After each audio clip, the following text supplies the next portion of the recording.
Welcome to the Urban Cowgirl Show.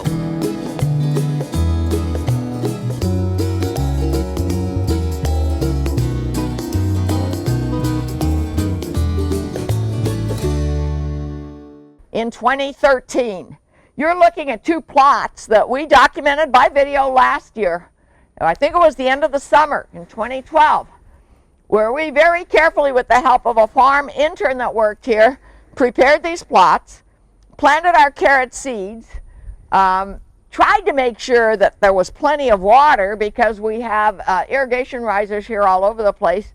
But either we planted too late, or we didn't have enough water, or the carrot predators got to them, because all we have left today, which is the end of March in 2013, is 19 carrot tops. And I'm going to show you one of the healthy ones that has recently emerged right where we planted it, in the middle of the plot, right here. Can you zoom in on that for me, Shalaya? Here is a carrot top. But we've been watching, with the help of Laura, who lives here in this house, and this is her backyard, we've been watching these plots for months. And I see you don't have your garbage can lit up here, but every time Laura saw a mound like this or a hole emerge in these plots during the year, she put a garbage can lid over it. We were trying to figure out, were these holes made by voles that don't produce loose dirt around their holes, or by ground squirrels, or by gophers, or what? Were the carrots that haven't emerged eaten by those predators, carrot predators, bunnies? Were they eaten by slugs and snails? We don't know.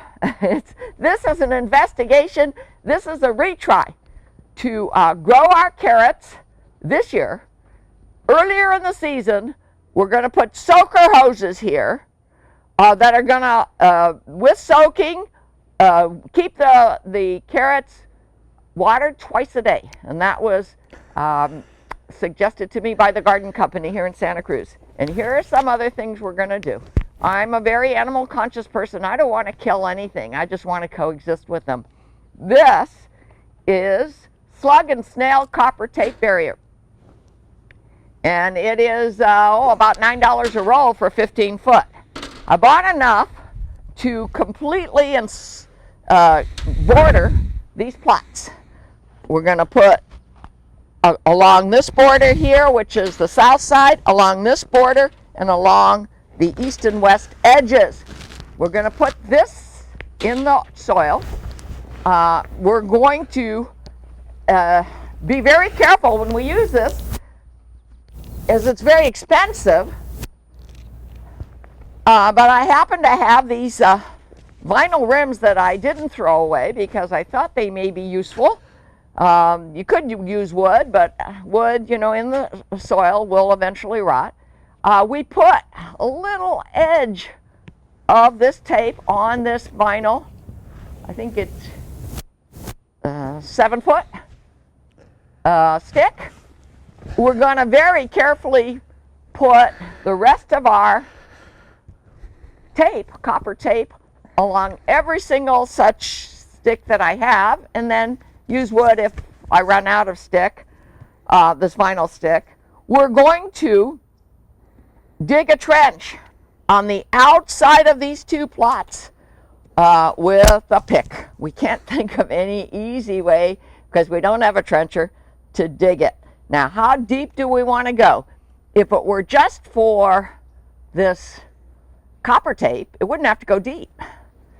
But if, in fact, the varmints that are eating our carrots, before we even get to enjoy seeing them, are coming from underground, like ground squirrels, and I have many of them here at Shadrach Farms. The carrots that I want to plant this year can grow up to 8 inches, so we want to do a 10-inch trench along the outsides of these two plots, and put in this aluminum screening, which I happen to have left over.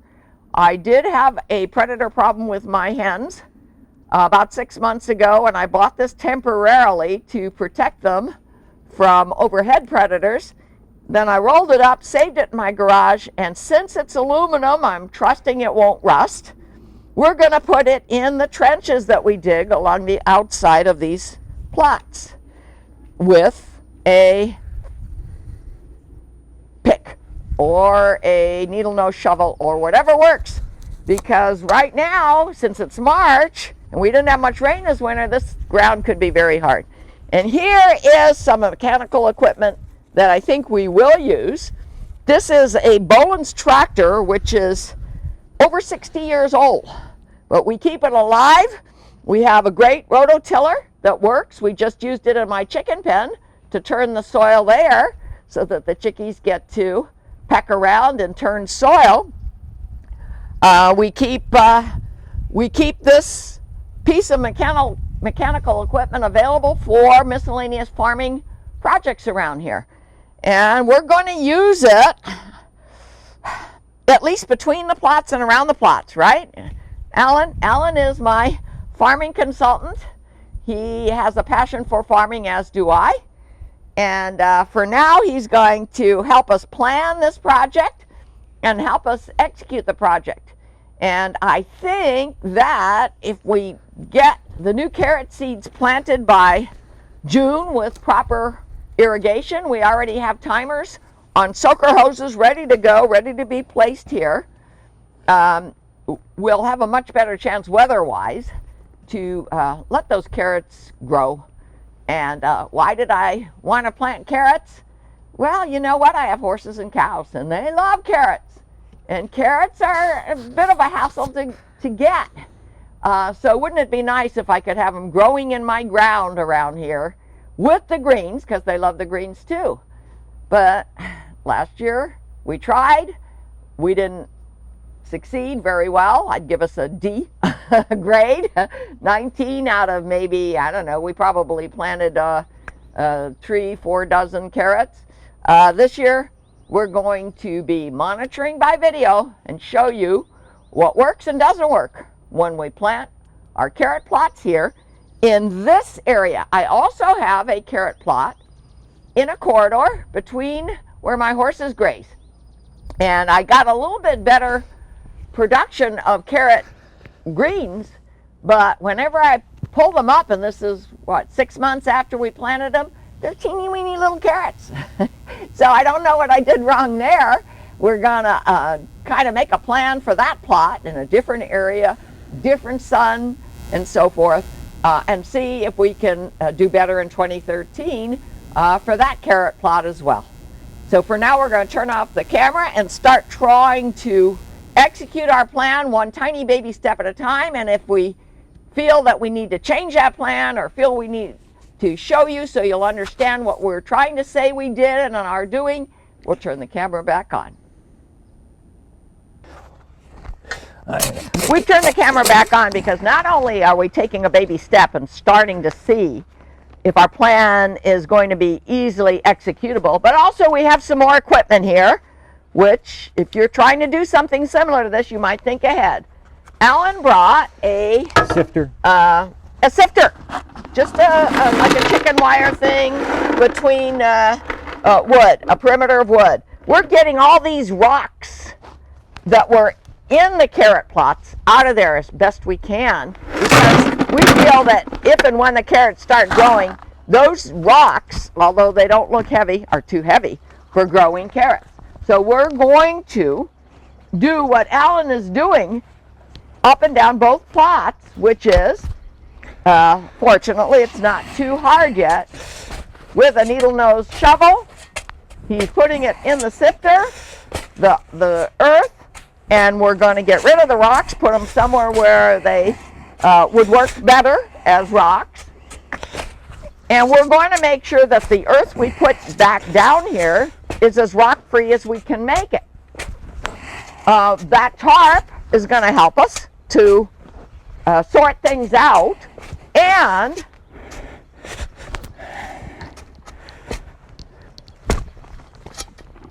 we have 2 pails here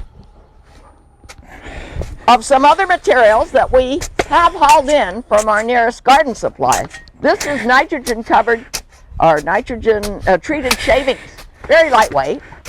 Once we have planted our carrot seeds, we're just gonna sprinkle a light layer of this nitrogen shavings on the carrot seed. It will help to keep the moisture in, and it will help to keep the birds from swooping down and removing our carrots.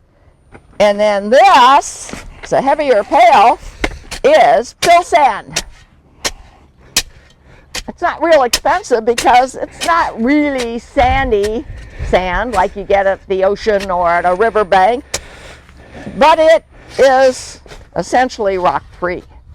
So we've got a pile of nitrogen shavings and a pile of fill sand that we keep closer to our front gate, and if it's too hard to bring in here manually, well, we'll fire up our Kubota tractor that has a very nice handy bucket and bring it closer. We're not ready to hook this up today, but this is our soaker hose. Any garden supply, any hardware store will have these.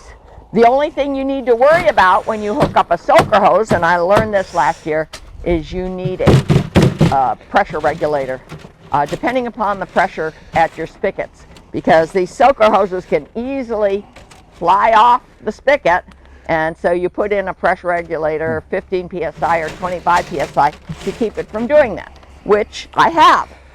Okay, let's see if we're up to date now on everything we're doing, and watch Alan for a moment do what we're planning on doing at this stage.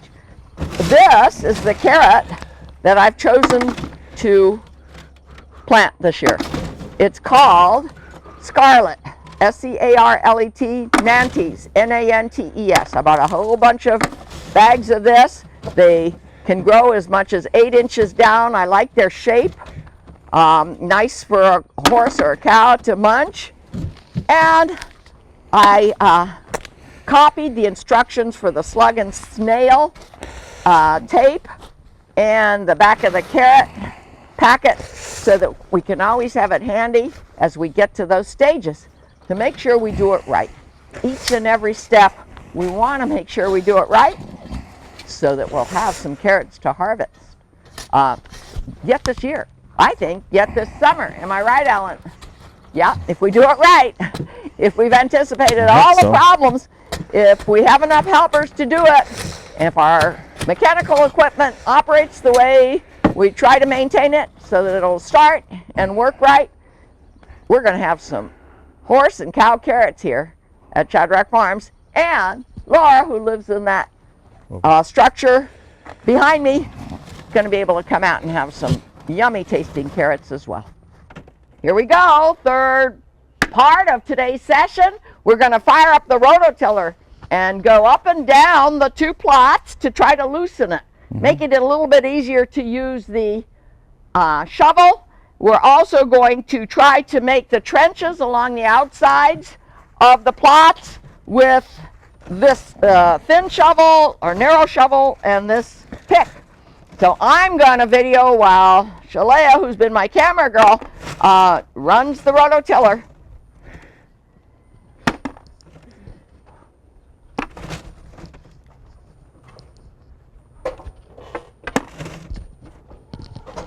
The tiller is loud, so as soon as she turns it on, I'm going to turn my mic off and just let Alan use his mic. Okay.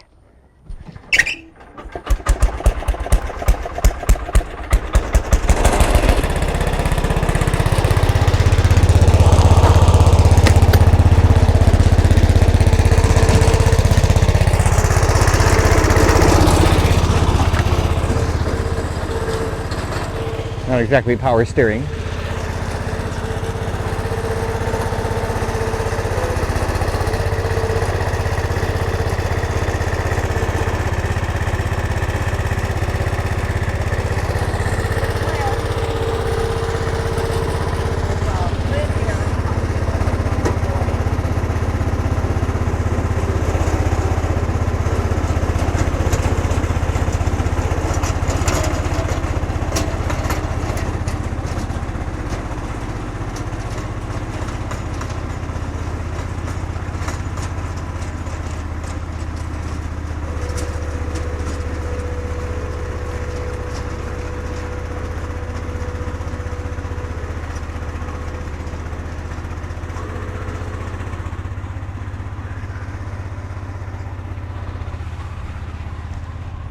Now we have a lever that will pick up the tiller so that we can maneuver the bowlines.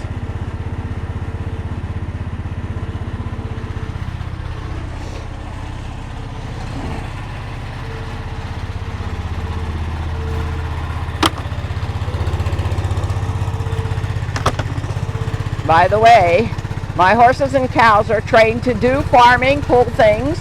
Someday I might get these tools to use to be pulled behind my farm animals.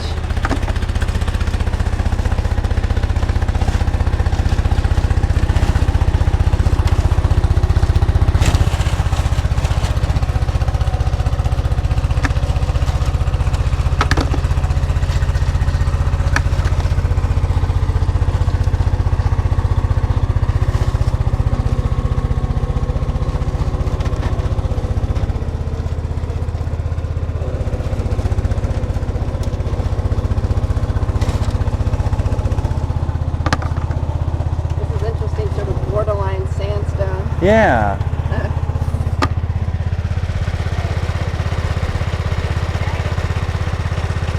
That's fantastic.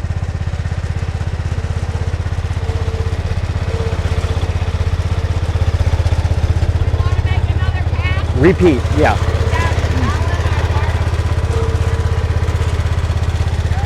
Yeah, especially over here.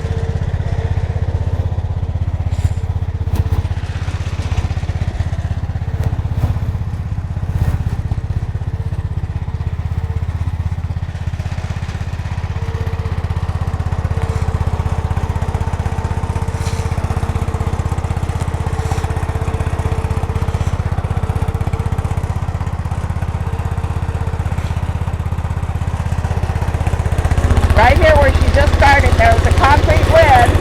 Always make sure you know where they are and try to avoid them before you put your tiller down.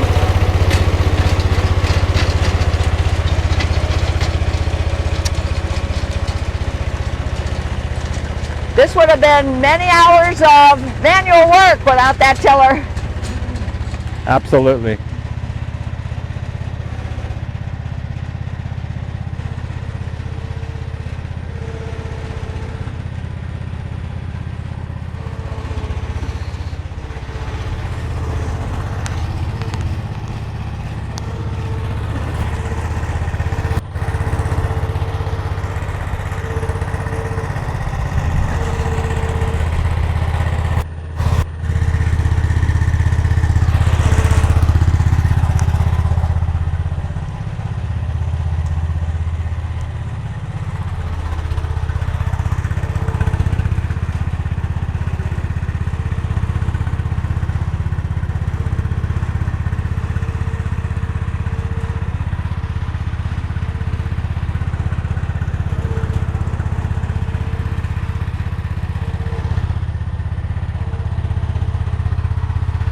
Notice how she's trying to line up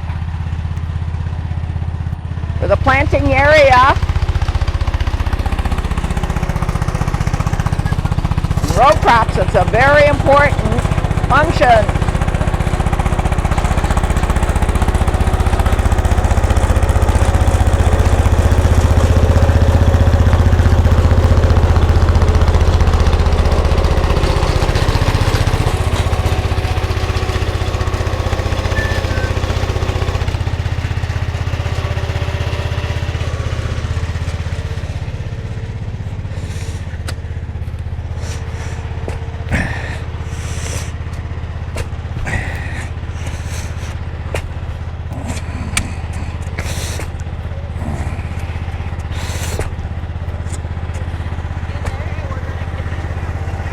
I think you should do it a couple more times, yeah. Yeah, however you like. Yeah. Yeah.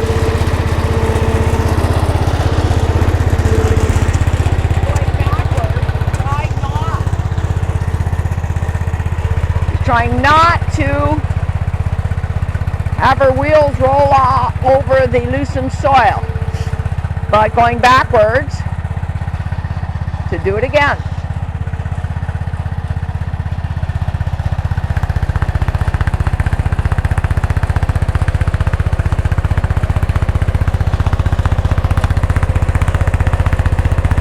watching RFD TV, you will see farming programs that talk about the damage that the wheels of your vehicle can do.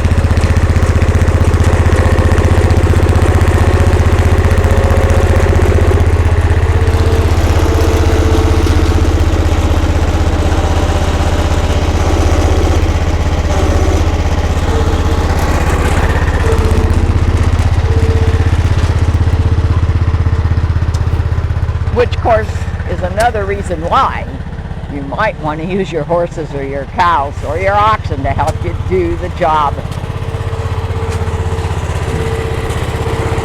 Looks good. It looks pretty good. I think you're okay. Looks pretty good. Looks pretty good. Okay, so we don't have to run it along that edge. Now, gives a little bit of a solid edge to work with too when we put that screen in. Could you get behind me here, Shalea, get the pick and see how hard it's going to be to do a 10-inch deep trough where Alan is and on the side where the Bolins is.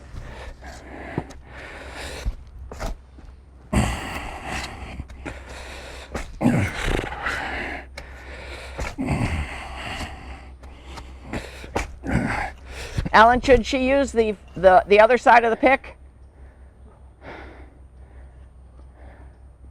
Yeah, because probably just that wide of a trench is all we need. Yeah, right.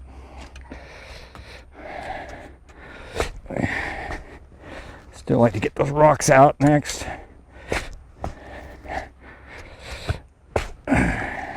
When we decide that we have the soil the way we want it, if we need to move it temporarily while we put some sand in or mix it with sand, we'll just use that tarp over there. Yeah. One small section at a time. Yeah. That's it. Here are our tools and supplies. Here are our helpers. I hope to be able to show you our harvest.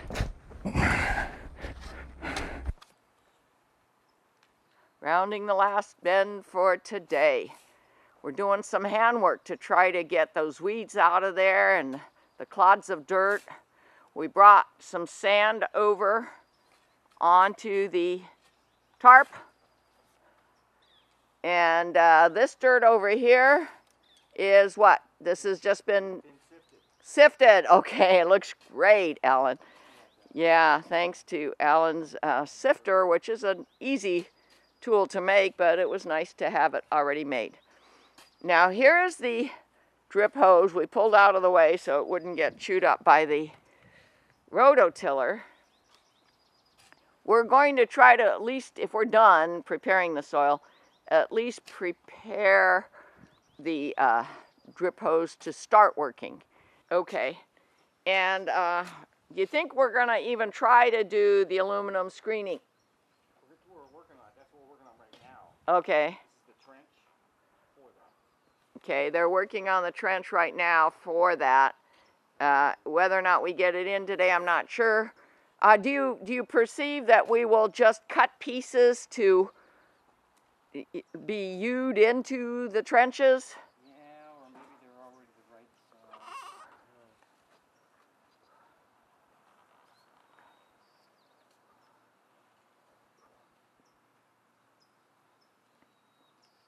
Alan is optimistic. It will be easy. Oh, wonderful. Okay, we think we've got long pieces. We think the width is perfect for the trenches. And in our follow-up show, whenever we do it, we will be able to see if it worked, if it fit, if our frugal way of planting carrots here is going to give us a harvest. That's the bottom line with all farmers. No matter what you do, what nitrogen or phosphorus or soil testing or weed control you do, none of it matters. You know what? If you don't get your harvest. So that's our ultimate goal, our final test, and we'll let you know if and when we get it. That's all for today. Sonia Sokolow, the Urban Cowgirl. This is Alan, and he's here. This is the following weekend to kind of finish up the planning of what we're going to do before we seed. So go ahead, Alan. For a couple minutes, he's going to tell us the work that yet has to be done. Well, first of all, we had to remove all the rocks, which create a problem in carrot forming. They hit the rocks and they go crooked, and they make little uneven carrots that don't amount to much. It stresses them as well. And then the other thing is we've got to constantly weed. Weeds can grow a lot faster than the carrots, and they can really rob a lot of the nutrients and moisture from the soil. Then also, the required soil has to be sandy. You have to mix some sand in if you don't have it. Clay doesn't work very well. If you have clay soil, that's a big problem. But you want it, maybe sift your soil and mix it in with some sand. And then what we have around the border here is this screening, which is an aluminum screening, and then we put some road base in there to give it some weight down, and it's going to be a border to keep the gophers from traveling through and in. And then we're going to top it off with some sand or something around the top so it has a nice finished look. And then we're going to have a rows of carrots in here, with a little path down the middle. And those soaker hoses are all ready to go, one for 7 a.m., one for 7 p.m. We're going to put them in after we have seeded, right? That's right. After we seed and it's all prepared and everything, then we're going to lay our soakers in a they're going to be 2 different hoses because there's 2 different timers separate. And then we'll have them give us a good watering twice a day. Soaker hose between each row of carrots, or on the edges of the plots, or what? You always look for the highest area when you're dealing with soaker hoses. And if there's a little bit of a slope, you want to put them on the upward slope so your water works down into where your seeds are.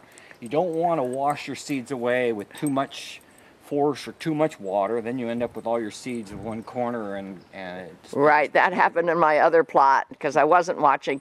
And over there's a pile of sifted soil, and here's the pile of sand that we get from our nearest garden supply. It's fill sand, not real expensive, but finer than most soil. Okay, so we're gonna have to mix it all. To be continued in part 2 when the carrot tops begin to appear. See more at www.urbancowgirlchannel.com.